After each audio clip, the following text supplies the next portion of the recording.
Tracking Hurricane Nicole. I'm James Brierton. This is a special of the Carolina Weather Group.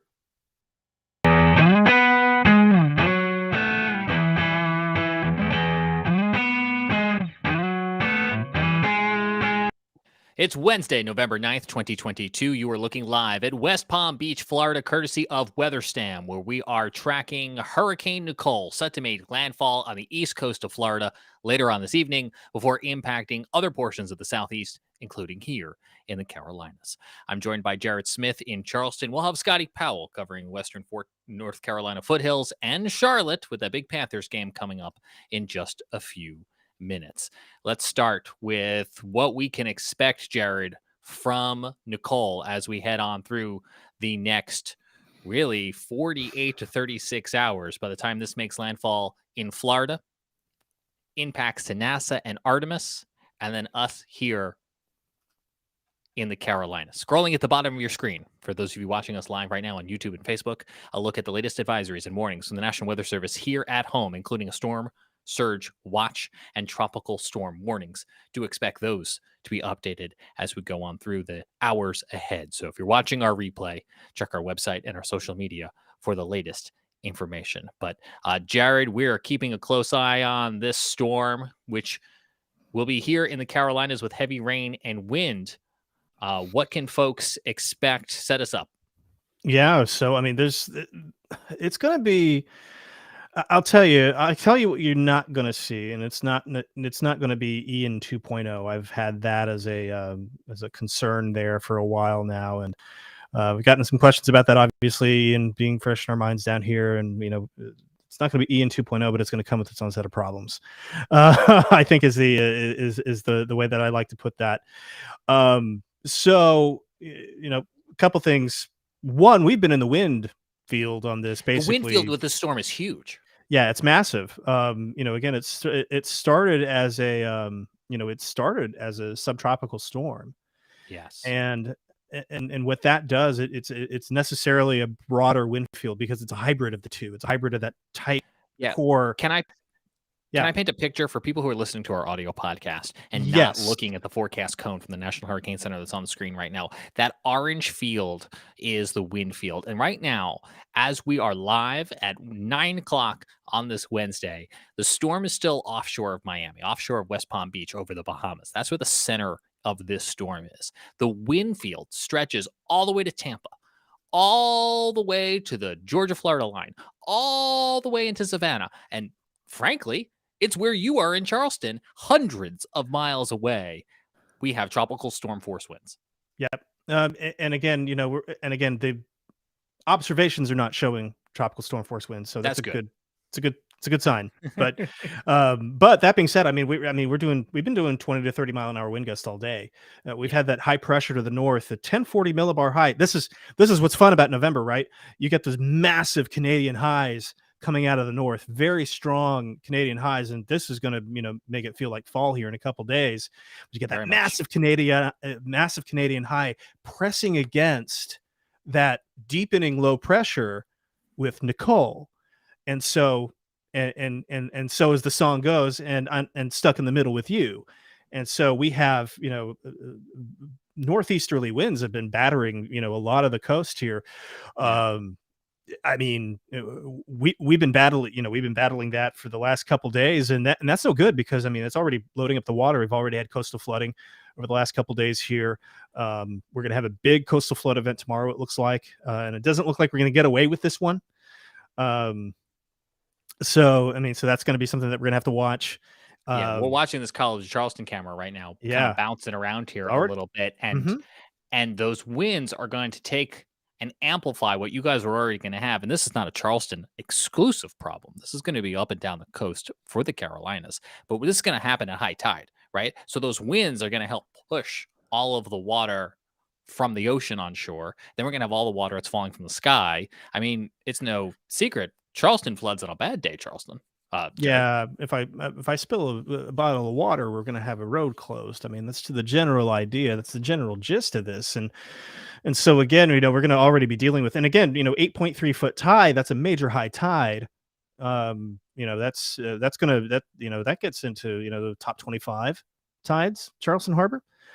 So we're already dealing with elevated water levels, with that.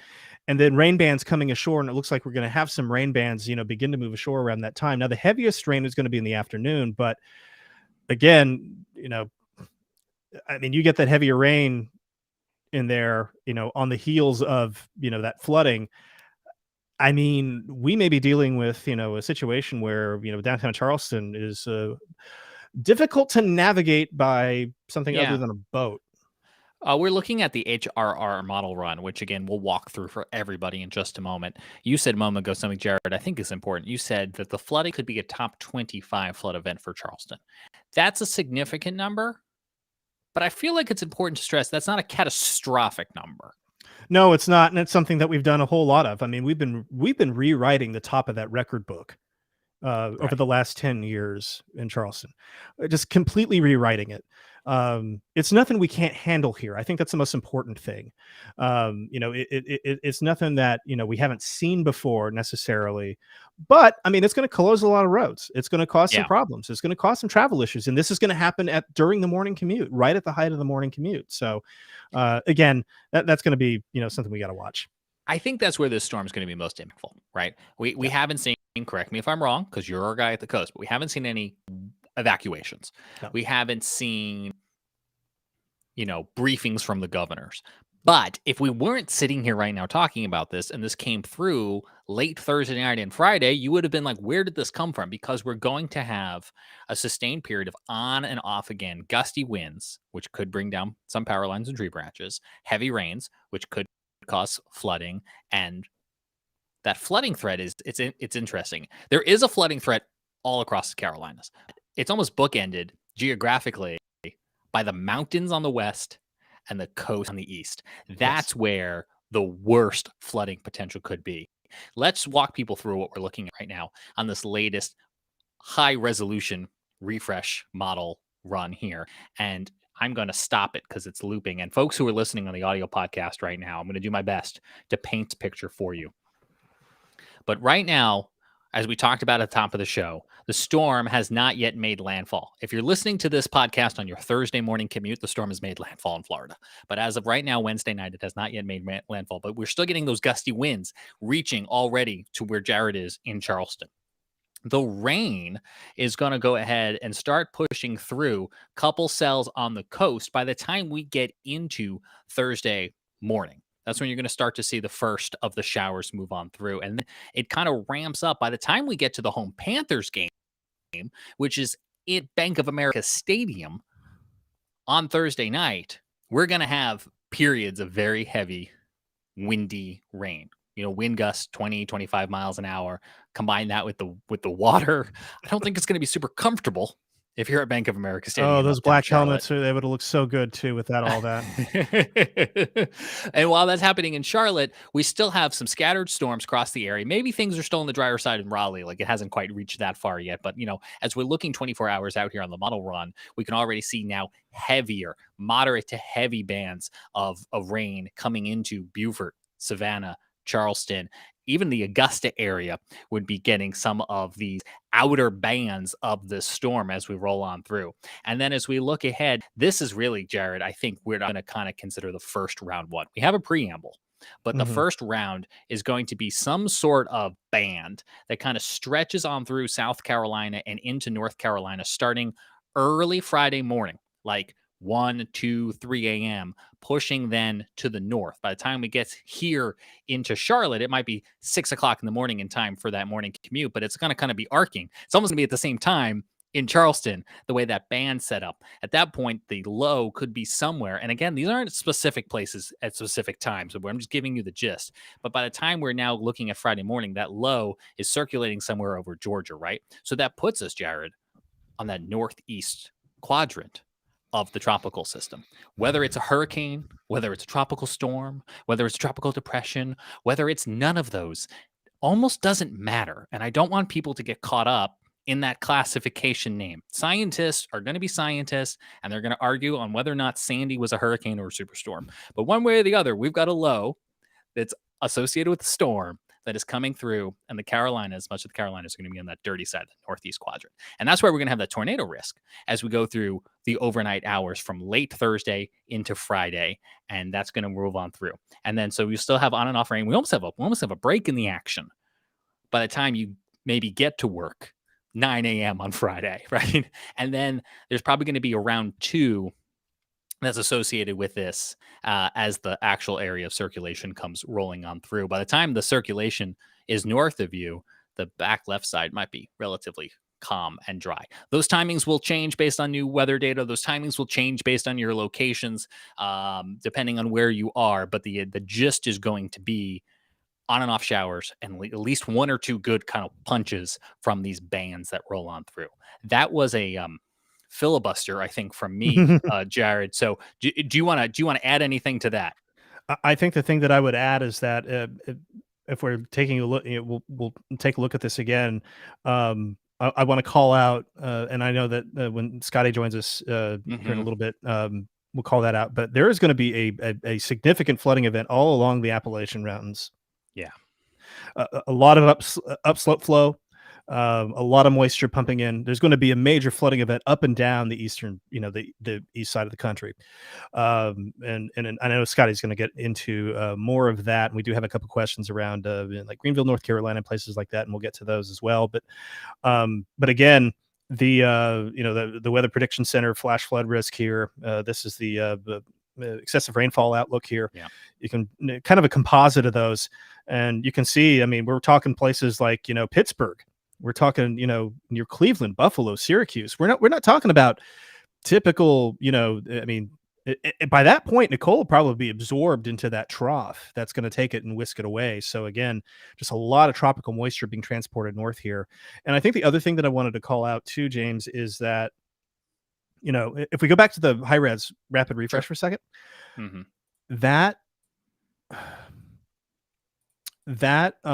those bands that come in, and you can see kind of the cellular structure with those. I mean, those could tend to repeat on you. We could see a lot of training rain with that. That's where we could see a flood risk. The good news is that a lot of us have been fairly dry, especially on this side of the Carolinas since Ian. So we should be able to take at least a decent soaking before things get too bad from a freshwater flooding standpoint. Not expecting any river flooding here or anything like that.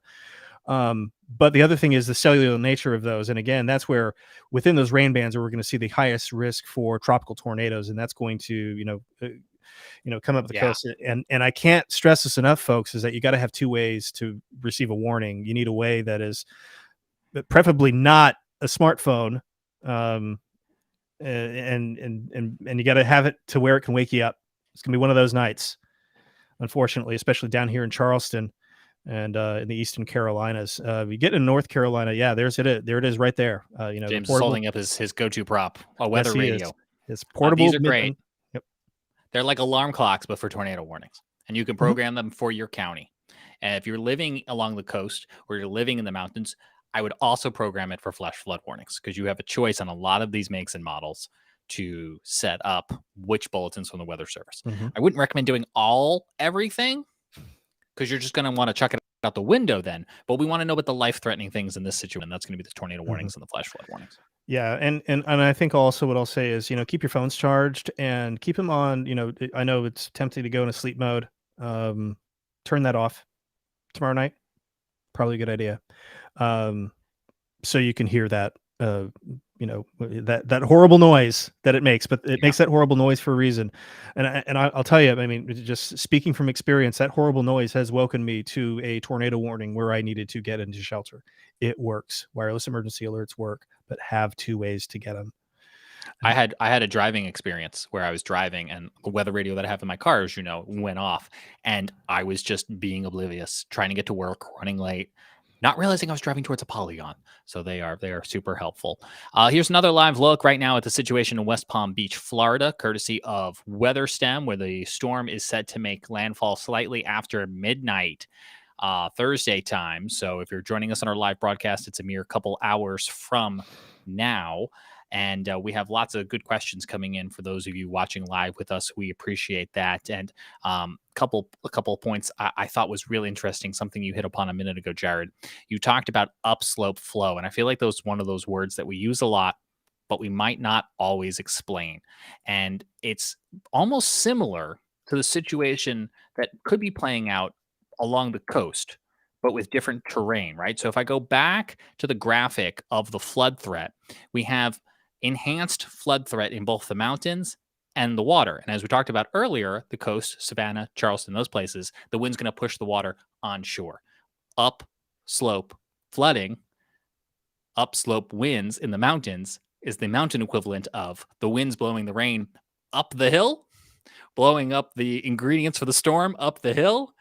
And it's the good old saying, what goes up must come down. And so it's very different terrain, but the same phenomenon is happening where we are pushing water in a particular direction. And that's why we have kind of these, like I mentioned earlier, bookends. Charlotte, Augusta, Columbia, Raleigh, Greensboro, don't let your guard down. Just because we're not emphasizing the flood threat there, you still have those low-lying areas. You still have the river basins, especially like where I'm in Charlotte, we have the Catawba River. So all the water that flows in the mountains only has so many different pathways they can get drained back out. So we'll be watching this for a couple of days. As Jared mentioned, the silver lining of the recent drought is we have capacity in the waterways. But like Ian, we're going to probably get too much too quickly. Yeah. I will say that the subtropical nature, when it started as subtropical, I think that's going to help us a little bit as far as like the rain totals. We're not expecting, like some spots saw 10 inches of rain during Ian, and that was a 1-day event. We have a 2-day event here, and the forecast is generally 2 to 4 inches. Still a lot of rain, but certainly not that level. Yeah, and here's a look at the storm surge. Again, we have that storm surge watch that's already up for portions of the coast. But for Savannah, Georgia, up north through Charleston, 2 to 4 feet of storm surge, and 1 to 2 feet as you make your way north from there, say through Myrtle, through Wilmington, and into Surf City, to give you an idea of what the peak storm surge is anticipated to be, according to the National Weather Service. Here's a live look once again at Charleston, where some of those early winds are starting to roll on through. BB watching on YouTube asking about Elizabeth City, North Carolina, in the northeast quadrant. I think you have less of a flood threat there, but you're not completely out of the woods on any of this, right? So all of the timeline for you is going to be later than what we discussed earlier. When we talk about Charleston and we talk about Charlotte, you know, they're going to get it first, and then it's going to come to you after that. So Elizabeth City might still have some impacts from the storm later on Friday through those overnight hours on Saturday, kind of like we saw with Ian as well. And James, I'll add on to yes. that too, is that Elizabeth Please. City is going to have some time to destabilize. True. And that's going to be, you know, and so that could potentially increase that tornado risk. You're going to have that good shear there, and you may actually get some breaks in the clouds that could help, you know, heat up the surface there and get a little bit more of that instability in place. So that's going to be a trend that we're going to need to watch, particularly for eastern North Carolina. Yeah, I mean, again, no model is Bible and set in stone, right? But to emphasize or to draw what Jared's talking about, here is very late Friday night. And in that Elizabeth City neck of the woods, you can see we have a couple of these discrete cells. And the discrete cells have an easier time spinning up because they have like a ballerina with no one around them. They got plenty of room to spin, as opposed to rain that is bunched up against other storms. We have a question about the mountains and the foothills, and who better to bring in to answer that but our Scotty Powell in Morganton, North Carolina, holding down the fort there for now. For now. That's a tease. That's a tease, unrelated to storm coverage. But let's start with the higher elevations, Scotty. We've talked a lot about the flood, and we talked a lot about the tornadoes. But give us some home field advantage knowledge that you can drop on us. Yeah, you know, with this system, we had Ian a few weeks back, but what's different with this system is the low pressure is tracking a little bit further to the west, kind of parallel in the Appalachian Mountains. And what happens is that puts a lot of Western North Carolina, Central North Carolina, South Carolina in that dirtier side of the storm where you start to see a little bit more activity. And so looking at the model runs throughout the day today, and they keep upticking the rainfall aspect. And you can see James has the 3-day forecast there where it's taken the center of what's left of Nicole over. That's like Greenville, South Carolina. So it's parallel in the mountains. And when that happens, we really see a lot of upslope flow for Western North Carolina, upstate South Carolina. So if you live in like Jefferson or Boone, down to Asheville, into the foothills, Morganton, Hickory, down into Shelby, Greenville, Spartanburg, that area is where is where I'm highlighting the potential, as you can see the rainfall out there, of seeing some higher rainfall totals, 3, 4, maybe 5 inches of rain. And there's always those few locations that tend to squeeze out even more than that when these systems happen. So it has been dry around here a lot, and that's a good thing, but then it's not a good thing because this is going to be a pretty heavy rainfall. It's tropical, got a lot of tropical moisture with it, so it's going to come down fairly heavy. So a lot of that rain won't be able to soak into the ground. It's just going to run off. And as you guys know, James, there in Charlotte, Jared, I know you haven't got this problem yet, but the leaves are starting to fall, clogging up all those storm drains and things like that on area roadways. So a lot of heavy rain with clogged up storm drains from leaf debris and litter. That's going to cause some serious concerns with urban flooding, urban flooding. Flubbing. Are you flubbing the word flubbing? Urban flooding, and then even some of your streams and creeks and things like that could also see some flooding issues as well. And with that, with some gusty winds, 35, 40 mile per hour wind gusts, you also have to worry about the possibility of some trees coming down. The tornado threat, that's kind of track dependent. If it continues to track a little bit further west, that threat continues to get pushed to the west into the foothills in the upstate of South Carolina. But right now, we remain in that level 1 risk out of 5, where the Piedmont and down where Jared's at in South Carolina, they're in that level 2 risk. So we'll watch that. I know you guys were talking about Elizabeth City there, and one thing I was just looking at is the surge in the dew points. And that is basically moisture that these storms need to really start to develop, and in this case could potentially rotate. And, looking at the dew points tomorrow evening around 11 p.m. midnight, they're around 60 there in Charlotte, 61 up into the Raleigh-Durham area. But if you fast forward 12 hours later around lunchtime, those dew points are in the upper 60s to lower 70s. And that's that instability. As I heard Jared say, we could see some breaks in the clouds. You get the sun to come out. That really just amps up the atmosphere where we could see those tornadic storms. So we'll have to watch the track. It's very track dependent, especially here in the mountains and the foothills for the tornado threat. But I definitely think we're going to see some flooding concerns and some gusty winds. And we'll watch that severe weather threat with the eventual track of Nicole. Scotty, let me ask you this. This time tomorrow, you're going to be sitting there. Yeah, actually, right in there. Yeah. Bank of America Stadium, seen here via WeatherStem for the home Panthers game. Yeah. What are you doing to prepare for the weather as you head to the game as a fan? Yeah, so one thing is I've been at Bank of America Stadium one other time during a heavy rain event with lightning. So the one thing is I'm going to be watching is the lightning threat. I know the NFL has a policy within 8 miles of the stadium. They're supposed to stop the game and evacuate.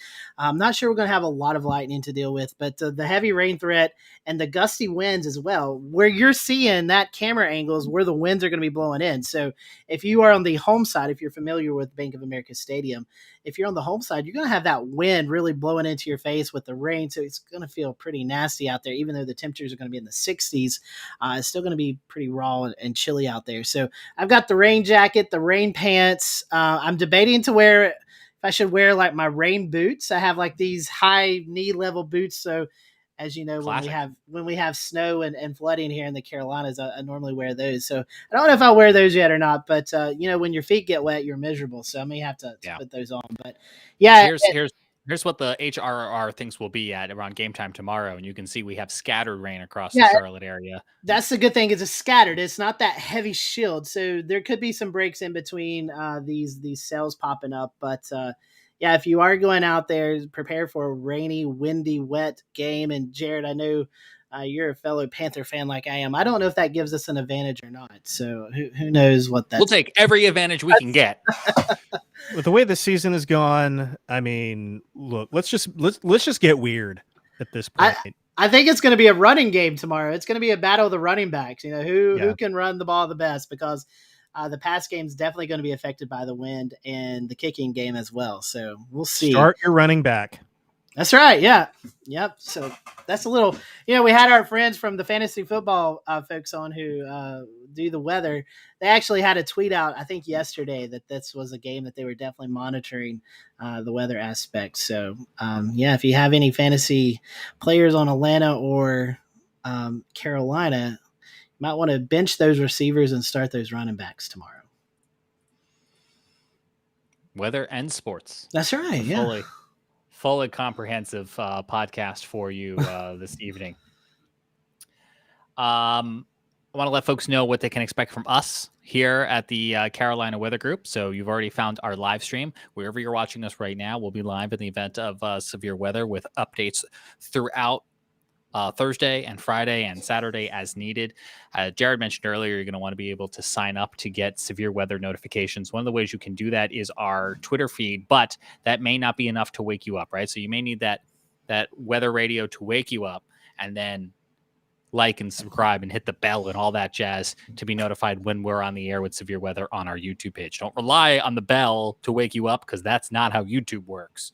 But I want to let you know that we'll have updates there. And of course, when we get into a situation where there could be widespread power outages, and I don't know if this is going to be one of those situations or not, but we do have an audio podcast feed where we put down our weekly show. We will utilize that essentially for emergency updates, audio only updates, albeit say press conferences from governors and the like, and emergency management, because we know it's easier when power is limited or when access to internet is limited to stream just that audio. So you can find us on Spotify, Apple Podcasts, so on and so forth. I know that sounds like a plug, and I suppose it is, but there is a technological advantage to knowing how to bring in just audio when you maybe don't have a lot of bars on your phone. Yeah, it's a great thing. Keep your cell phones charged up. Like James was talking about, the power outages is a possibility with the heavy rain and the wind and all that combined together. It just takes one branch to fall on the right power line or the right transformer, and the whole block, the whole neighborhood goes without power. So it's always good to keep those things charged up. Jared, anything else from the coast you wanted to get on in? I think at this point, again, it's nothing we can't handle, but just, if you got to commute into downtown Charleston tomorrow, if you got to commute anywhere, I think that, just be careful. You're going to have salt water mixing with fresh water, possibly. Don't drive through it. Don't drive through roads of unknown depth. And again, review that tornado safety plan. Hopefully you don't need it, but this track is sometimes pretty conducive for those kinds of things. So we're going to have to watch it. Get through this the next couple days, and you get fall. So hang in there. We're almost there. Some places you may get winter. Yeah, you may get winter in some places. Yeah, but we're this is weird. It's not unprecedented, but it is rare to have the tropical cyclone do this. I mean, I don't know about y'all. I don't know. I know we've talked about Christmas music before, but have you ever forecasted tropical hurricanes and tornadoes and listening to Christmas music at the same time? No, because I'm refusing to listen to Christmas music right now. Well, thanks for asking. I've had a little Christmas music play. In fact, when we were on the phone earlier today, James, you heard. I heard it. Yeah, I could hear it. So, we got Christmas music and forecasting hurricanes and tornadoes. So just another day in the Carolinas. I want to get in a point about Artemis in a moment, but Scotty, I want to let you address this question from Lee Gardner, who's watching on Facebook. He's asking, is upslope for this event similar along the Blue Ridge to maybe a northwest flow event, i.e. maybe snow, that they see on the North Carolina-Tennessee line? Yeah, that's a great question, Lee. And in fact, you're right. It's basically, where's the wind blowing from? So with our system that we're getting ready to go through with Nicole, we have that easterly wind that's hitting the mountains and forcing the air up. And when we know air rises, we start to see it condense, form into rain. So with northwest flow, after a cold front in the wintertime especially, we get this fetch of wind coming off of the Great Lakes to the northwest. And sometimes that moisture is able to hit the mountains and rise, create snow showers up in Banner Elk and Beech Mountain and Boone and places like that. So it's basically the same concept. It just depends on where the wind's coming from. So in the wintertime, northwest flow, you get a lot of snow up in the mountains where everywhere else is kind of dry. And with this, we have easterly flow that's going to create a lot of heavy rain along the Appalachian Mountains and into the foothills where we're going to see flooding. So yeah, same concept, just different wind flows. Thank you for that explanation, Scotty. As we're taking a live look here at Boone from Resort Cams, one of the many cameras in our camera network we'll be keeping a close eye on. We also have this view right now live in West Palm Beach, Florida, courtesy of WeatherStem, where Hurricane Nicole is expected to make landfall shortly. Speaking of Florida, guys, you know that we've been keeping a close eye on the Artemis 1 mission. It is the first step in NASA's mission to return humans to the moon, including the first person of color and the first woman to the moon by the year 2024, 2025. And we are again seeing a weather-related delay. They rolled Artemis out to the historic launch pad 39B, and our next launch attempt was supposed to be very late this coming Sunday night, 12:07 a.m. on Monday. And what they've decided to do because of Hurricane Nicole is leave the SLS and leave the Orion space capsule on the launch pad. It's going to ride out the storm. Do we have a camera on this? They've powered down the camera, but they're going to ride out the storm. It is built to maintain 85 mile per hour winds, and they have locked and secured all of the latches and things to keep the water out. And they're going to skip that first launch window, give them more time to inspect the launch pad, more time to inspect the vehicle post-storm, also give their personnel time to go prepare their homes, prepare their families before coming back to work, which means that the next launch attempt now won't be until very early on Wednesday morning. It's another kind of ridiculous hour, but it's when the stars aligned. And so we're now targeting a 1:04 a.m. launch window that opens for about 2 hours on it's Wednesday, November 16th, but coverage will begin Tuesday, November 15th. You're going to be staying up late Tuesday if you want to watch the Artemis launch. So Artemis seems to be a magnet for these tropical systems. You all will remember that with Ian, they had to bring the vehicle back to the safety of the VAB as Hurricane Ian was coming through. So here we are in November, and once again, watching the tropics in Florida and the Southeast. Eventually, we'll get Artemis up. But to mention Florida right quick, Phil Klotzbach, friend of our show, he tweeted out an interesting fact, and I wanted to read it to you all tonight. If Nicole maintains hurricane intensity till its landfall in Florida, it'll be the latest calendar year hurricane to make landfall on the east coast of Florida, breaking an old record that was set on November 4th in 1935. So, wow. Pretty impressive for, this late season hurricane. And that just reminds us, Jared, I've seen you posted on CHSWX. Hurricane season runs through November 30th. So, and here's why. We're testing the limits this year. Yeah. I think we'll leave it there for now with the reminder that we are still very much in hurricane season, regardless of the fact that Scotty is listening to Christmas music and the leaves are falling or mostly gone. If you have not yet, depending on where you are, really enjoyed the fall foliage colors, make time tomorrow because these winds are going to win out over those late season leaves. Yeah. We will have continuing coverage on the Carolina Weather Group throughout the remainder of the week. You can support us on patreon.com/Carolina Weather Group to unlock early access to episodes, including the one on the polar vortex that we were supposed to air tonight, but has been, of course, rescheduled as we are continuing to track Nicole.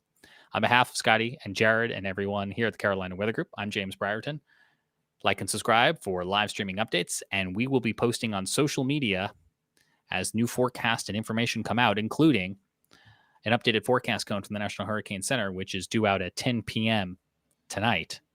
So we will have that out very shortly. Not expecting significant changes to that forecast track, which continues to show Nicole's heavy wind and rain, bringing a threat of tornadoes and flooding to the Carolinas starting late Thursday through Friday and wrapping up on early Saturday. Stay safe out there. Stay weather aware. And we'll talk to you again real soon.